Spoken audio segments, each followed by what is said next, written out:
Hi, my name is Vercelette Wilson and this is my story. I'm an entrepreneur. I have my own babysitting service. I am originally from McKnight and I also volunteer with the St. Kitts Nevis Red Cross Society. Well, I had it easy, I would say. Most times it was easy. I grew up with 10 of us in the house. My mother, my father, and 10 children. We were Christians, all of us. We were very much Christ-oriented. My father was the deacon of our church until he went away. My brothers and sisters and I, all of us are very close, even now. Because every morning we grew up in the environment where everybody knelt down in the living room. Daddy will get us up at 5 o'clock, everybody will go to the living room and we would have devotions. We didn't like it because we had to get up at 5 o'clock, but it paid off in the end. Some of us are not in church now, but I have stayed in church, and my bigger sister, she's also in church with me, and it paid off for us. And we can see the power of God in our lives. And I do pray and hope that my sisters and my brothers and everybody would get back, to church. That is my wish.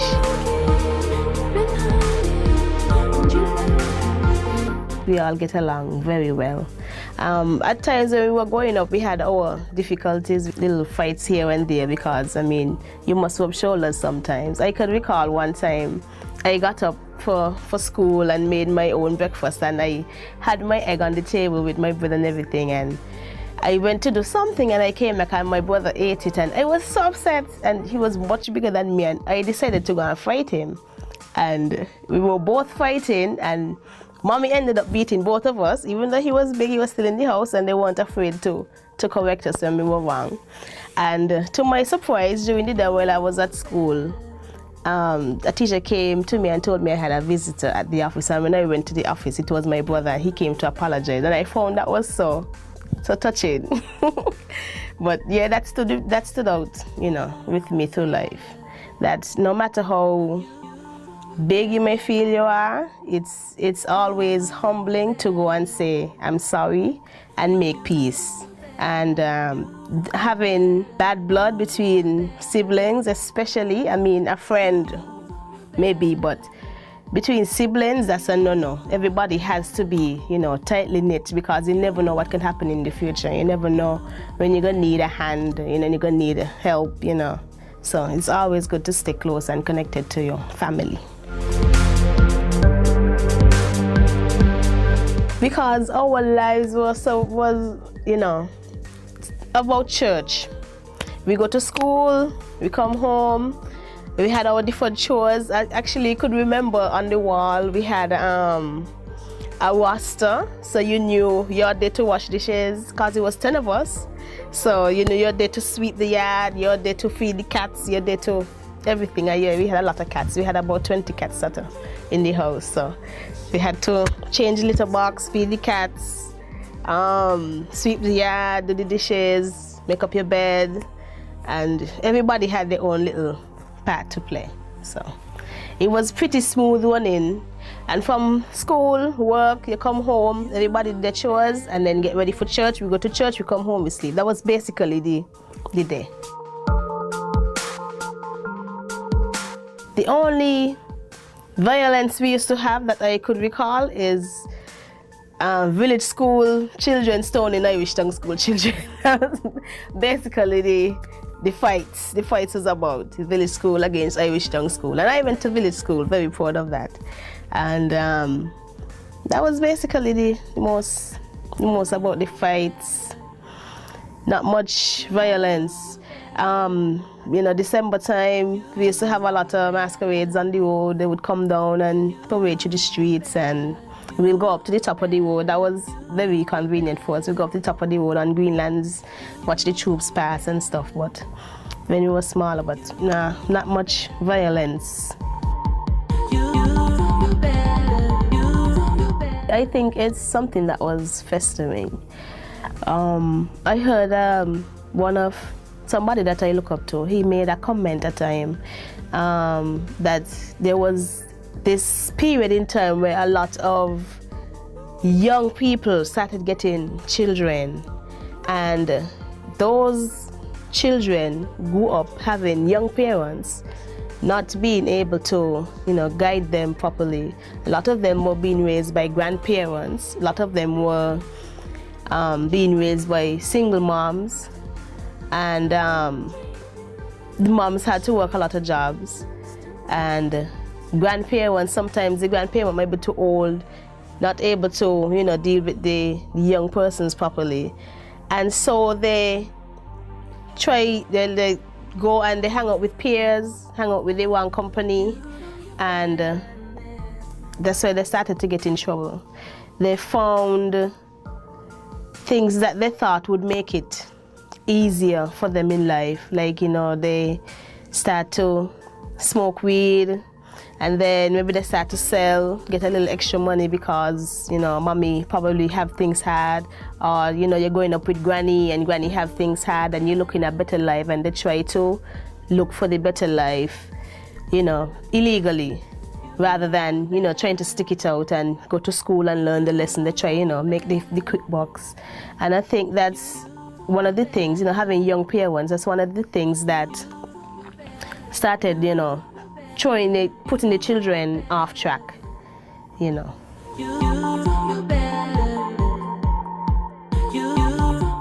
Yes, parents made a huge difference. And one thing I've heard a lot of people saying, the church, and you must send your children to Sunday school and make sure they go to church, but to me, what really makes the impact is when you go to church and you show the children that you are going to church, because a lot of children learn from example rather than you telling them what to do. When you show them, it's much easier. I could recall at one time my sister, she was sending her twins to church, and one of them came and they asked me, Auntie Vercy, do you think it's right for mommy to be sending us to church and she don't go? And I told him, well, when I was small, I didn't have a choice. I had to go to church. Even if you were sick, we went to church. So if mommy don't go, you go. Because church is like a personal thing. And at your age, I told him at his age, he's 10 now. I'm told that at his age, he does not have a choice. If mommy says to go, then he has to go. But for me, the bigger impact would be if she went to church, and then they would in turn, you know, love to go to church rather than she just sending them. I think that's a personal choice. There are some people who are more strong-willed, strong-minded, and some people look at other examples and decide, well, I don't want to fall in that situation. So they take the positive route and make something of themselves. They might have grown up seeing, maybe seeing daddy beat mommy, or they might have grown up seeing, you know, things really tough in the house, and they decide that they want, you know, a better life for themselves or a better life for their children. And they decide, you know, with their strong mind and their strong will, being strong-willed, they decide to go out and go to school, learn the lessons, and every opportunity, especially being volunteers in different groups, sporting activities. There's the Red Cross, there are other different groups in school that, you know, positive groups in school that they cling to.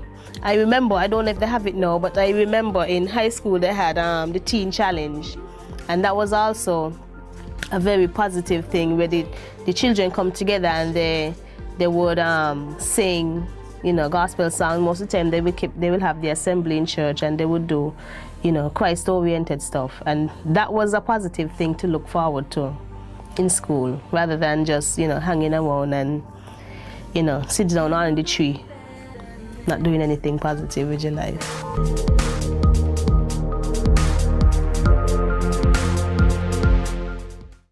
My name is Darrell Lloyd, and I'm an education officer in the Ministry of Education. Volunteerism has a meaningful and positive impact on the development of any country. For me, volunteerism is basically giving of your time, your skills, and your energy freely.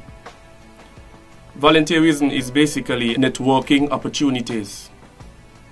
For me, I have gained quite a lot because I have been able to make quite a number of friends and create a network of working colleagues because of volunteerism.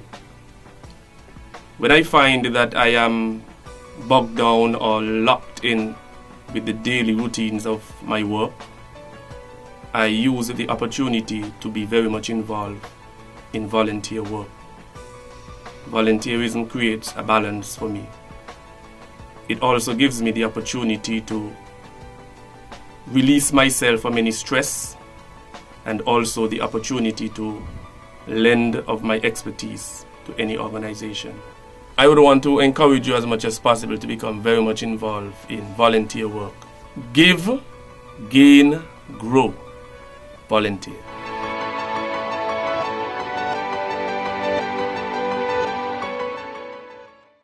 I am Dusty Brown and I am a volunteer. Currently, I'm a creative arts mentor and I'm a youth activist, and I volunteer with the Ministry of Youth Empowerment. What has volunteering done for me? It has taught me new skills, developed the old ones, and it actually taught me how to be a team player. What does it mean to me? Volunteer means to me greater opportunity, and not just greater opportunity for me, but greater opportunity to change the world. One person can make a difference, and once that difference is multiplied, it is life-changing. Volunteering has countless benefits, so volunteer. Give, gain, grow. Volunteer.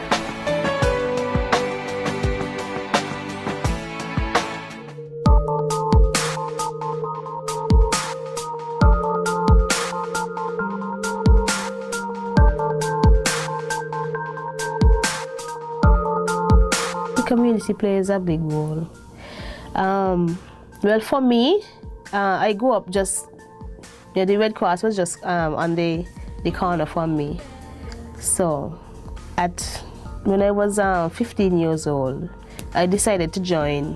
One day we were just walking across the road, and I saw the children in the yard, and they were playing and doing first aid and stuff. And I was like, wow, this is something interesting that I would like to be a part of. And I just went and asked the lady, how can I, join? And she was like, just come to the meeting. And we sat in, and it was fun.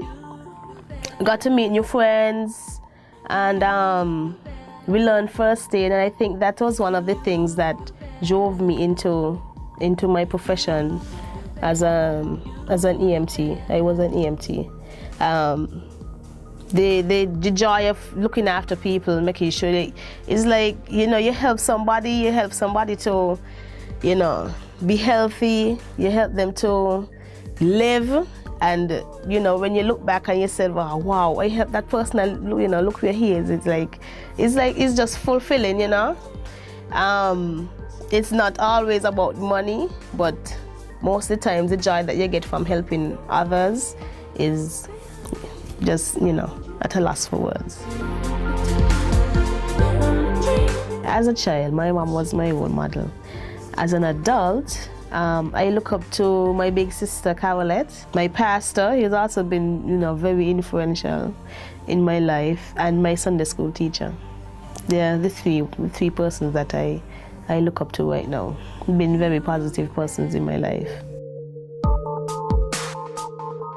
Yes, I do consider myself a role model, and that is why I chose to do babysitting. I realized that Just one day, walking, I realized, if I had somewhere where I could have sent my daughter while I do, maybe if I had to go shopping, or if I had a, really pressing appointment that I really had to, leave her somewhere, if there was no school. And I thought of opening my own business and doing babysitting, because I realized nobody on the island does it, or maybe they do it on a small scale. I think that a lot of children need, if not their parents, they need somebody in their life that could, teach them the right morals, the right values, help them to be Christ-oriented, show them how to treat and respect older people, show them how to treat and respect themselves, show them how to treat and respect their friends. Just trying to mold children from small, that, as an adult, they would, in hindsight, they would look back and say, well, yes, what Vercelette was saying to me is right, and I think that this is the right thing to do, and I'm going to follow her instructions. Is the guidance, the guidance that some of the children get is not at all, positive. The parents most of the time don't have any time, and if children are not given some sort of positive thing to look forward to, then it just wouldn't make the difference in their life. Adults have a very important role to play when it comes on children. And I remember this saying growing up, that it takes a village to raise a child. You will hear older people say when they were growing up, if you didn't say good afternoon or good morning to the neighbor, then they would beat you, and they would tell your mom or your dad, and then they in turn will beat you. And I think we have, gone away from that so much that, some parents would say, oh, nobody hit my child, which, I think is wrong. If the parents are, adults, will be good examples, be good role models to the children, that they would see and want to be, better persons in society, I think St. Kitts will be much, a much better place. Teach your children to dream, to aspire to be, more than what, even what St. Kitts has to offer. I think there are a lot of opportunities out there that, people can tap into, and it might not come overnight, but just keep working at it. Even sometimes you may have a special skill, or you might have a talent that you might probably feel is worthless, but just keep working at it. One day somebody is going to see and recognize and say, wow, look at you, this is something good that you're doing with your life. Just keep your head up, just stay positive. I think people on a whole, like the whole society, needs to start being proactive, and it's just not leave it up to the parents alone, or even the teachers alone, to raise children. There are a lot of groups out there for young people, and it would be, so much better, so much nicer if the parents or teachers would get children involved in, these other groups, to volunteer their time. It's not, good for one person to be left with the struggle of raising children. I never believe in that. And if you have a neighbor that you can, lend your support to, then you help that neighbor. The churches also, that is, one thing that has stuck with me throughout life. I think every child should, have the opportunity to go to church and get a lot of morals, a lot of values, and a lot of, get some Christ in them at least. Not just, stay at home, and especially on Sundays, not just stay at home and playing video games or playing in the yard. Even if you're a neighbor and you see, you know, your other people's children outside, you know, go and just nicely ask the mother or the father, you know, can I take, you know, him, ask her to church today with me, and, you know, be a friend, be somebody upstanding in your community.